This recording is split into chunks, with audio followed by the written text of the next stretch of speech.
네, 갑자기 추워진 날씨에 더욱 신경 써야 할 만성 질환이 있습니다. 바로 고혈압인데요.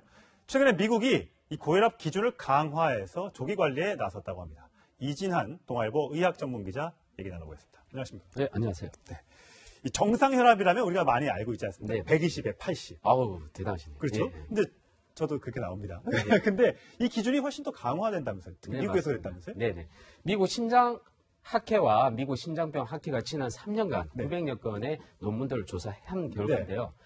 수축 혈압, 그 심장을 쥐어짜는 예. 때 생기는 수축의 혈압이 130에서 139 정도에서 심근경색이라든지 뇌중풍, 뇌졸중, 심부전 등 혈압과 관련된 각종 심내혈관 질환이 발병 위험이 무려 2배가량 높다는 사실이 입증됐기 때문에 예. 이 때문에 혈압을 조기에 관리할 필요가 있다고 학회에서는 설명하고 그러니까 있어요. 130만 돼도 고혈압 위험요이다. 그렇죠. 지금까지는 고혈압 전 단계라고 그렇죠. 했는데요. 예. 이제 고혈압이라고 이제 얘기를 하는 명칭을. 겁니다. 예. 네. 이렇게 되면 환자 수가 막 늘어나는 거 아닙니까? 엄청 늘어납니다. 미국인의 경우 지금 고혈압 환자 수는 전체 인구의 32%, 약 7천만 명인데요. 네. 이 새로운 기준을 적용시키면 3,100만 명, 합쳐서 약 1억 명이 가까이 됩니다. 고혈압 환자가 1억 네. 명이요. 그러면 미국 전체 인구의 약 46%, 즉 절반 가까이가 고혈압 환자였습니다. 예. 특히 문제가 되는 게 바로 젊은 층의 고혈압 환자입니다. 예. 45세 미만의 젊은 층, 미국 젊은 층의 남성은 지금의 수치의 3배, 여성은 수치의 2배가 됩니다. 예. 엄청난 숫자입니다. 물론 이거는 이제 미국 기준입니다. 네, 맞습니다. 이렇게 되면 그래도 미국이 어쨌든 뭐 글로벌 스탠다드라고 하니까 네. 우리나라 이 고혈압 환자도 영향을 주고 특히 우리나라는 또 짱고 매고 이런 거 좋아하잖아요. 네, 맞습니다. 저도 한번 계산을 해봤습니다. 예. 그래서 국내 우리 고혈압 환자 수는 현재 전체 인구의 한 32% 정도인 1,000만 명 가까이 되는데요. 3분의 1 되네요? 예. 네.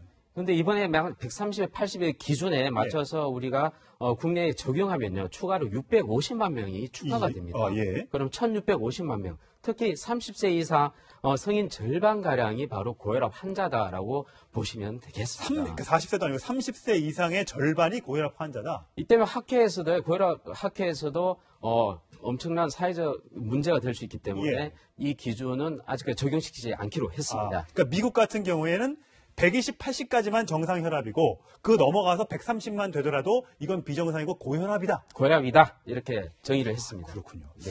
자, 이게 환자가 들어가는 건 이제 약을 또 먹어야 된다는 거 아니겠습니까? 네네. 우리가 이제 속칭 고혈압 약을 한번 먹기 시작하면 평생 끊을 수 없다라고 하는데 이건 사실입니까?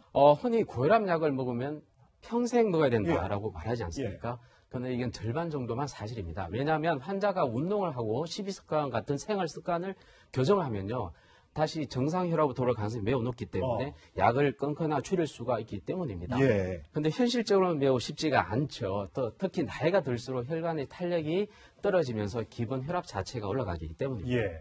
따라서 우리가 평소에 식이 조절에 유산소 운동 적절한 조절을 하는 것이 매우 중요하겠다. 예.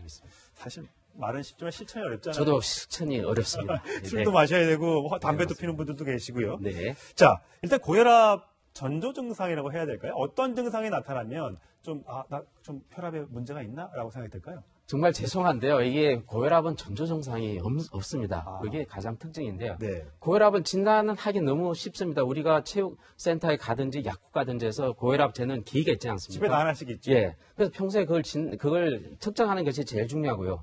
고혈압은 아무런 증상이 없기 때문에 침묵의 살인자라고 불리고 있습니다. 예. 고혈압은 나중에 심각함을 깨닫기 때문인데요. 네. 실제로 고혈압 환자 10명 중에 9명은 자기도 원인을 모르는 채 고혈압에 걸린 환자들이 굉장히 많은 것으로 유전도 있습니다. 있지 않습니까, 고혈압? 유전도 있죠. 당연히 유전도 있지만 이 생활 습관이 가장 중요한 요소가 되겠습니다. 그렇군요. 어쨌든 아까 말씀하신 대로 식이 습관 조절하고 운동하는 거 다 압니다만 네네. 그거 혹시 외에도 이렇게 혈압을 좀 낮출 수 있는 네. 요법이 있다고 하셔서 제가 좀 준비를 해봤는데 저희 예. 준비한 게 이겁니다. 맞습니다. 보면서 설명을 좀 해주시면 안 될까요? 제가 출연하고 있는 나는 몸신이라는 프로그램에서 예. 이걸 활용을 했는데 예. 무려 50까지 떨어진 환자 케이스도 예, 봤습니다. 숫자가 50이 예. 넘었어요. 이 바로 이게 대나무죠. 예, 대나무 밟기를 하면 그런 효과가 있다라고 할 수 이거를 있겠습니다. 그러니까 네. 제가 손이 발이라고 하면 네네네. 이걸 그냥 위에서 밟아준다는 거죠? 네, 다른 거 그렇죠. 없이. 밟아주는 거. 지그시 자기 몸무게를 실어서 예. 밟아주기만 해도 심혈관 순환에 굉장히 도움이 된다는 발에 것인데요. 자극을 줘서? 네, 발에 자극을 주게 되면 단순히 발만 자극되는 것이 아니라 예. 뒷발꿈치를 자극하면서 종아리 근육까지 예. 자극이 전달되고요. 예. 이게 심장으로 밀어올린 혈액이 강화되면서 네. 혈액 흐름을 원활하게 해주는 원리입니다. 예. 자, 그래서 화면에 우리가 보면 예. 그 깨끗한 피가 올라가야 되는데도 불구하고 네. 올라가지 못하는 그런 역류 현상. 예. 그게 바로 혈관이 늘어나면서 꾸불꾸불해지기 때문에 생기는 것인데요. 예. 근데 이 대나무 위를 걷게 되면요. 예. 발바닥을 지압하면서 걷기 때문에 혈압순환이 좋아지고 네. 혈관이 또 건강해질 수 예. 있다라고 예. 할 수 있겠습니다. 뭐 꼭 이런 도구가 없으면 집에 이렇게 지압 신발 같은 것도 좀 신고 발도 주무르고 손도 이렇게 만져주면 아무래도 혈액순환이 잘 돼서 이 고혈압에 좀 도움이 된다고 합니다. 특히 이제 날씨가 추워졌으니까 꼭 이런 집에서 쉽게 할 수 있는 운동 했으면 좋겠습니다. 자, 오늘 말씀 잘 들었습니다. 네, 고맙습니다. 고맙습니다.